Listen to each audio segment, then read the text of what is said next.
Hi one shot one trick లో భాగంగా మనం యావరేజ్ స్పీడ్ కి సంబంధించినటువంటి ప్రాబ్లమ్స్ ని ఈజీగా ఎలా సాల్వ్ చేద్దాం చూద్దాం. సో ముందుగా ఈ ప్రాబ్లమ్ సాల్వ్ చేసే ముందు ఒక చిన్న కాన్సెప్ట్ చూద్దామండి.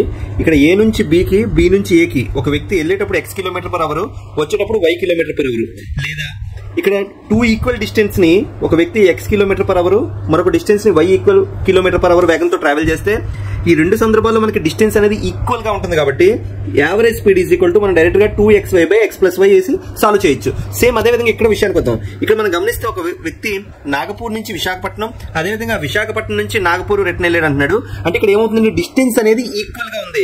ఎప్పుడైతే డిస్టెన్స్ అనేది ఈక్వల్ గా ఉందో మనకి యావరేజ్ స్పీడ్ కావాలి అంటే మనం డైరెక్ట్ గా ఫార్ములా ఏంటంటే 2xy/x+y. ఇక్కడ x ఈజ్ ఈక్వల్ టు మనం ఏమి ఇచ్చండి 24, y ఈజ్ ఈక్వల్ టు 40 వేస్తే so 2 × 24 × 40/24 + 40 that is equal to 2 × 24 × 40/64.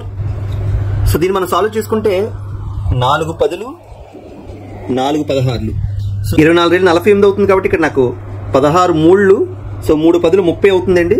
Option D అనేది నా యొక్క ఆన్సర్ అవుతుంది. యావరేజ్ స్పీడ్ కి సంబంధించి ఈ ప్రాబ్లమ్ మీరు సాల్వ్ చేసి కామెంట్ సెక్షన్ లో మీ యొక్క ఆన్సర్స్ తెలపండి. Thank you.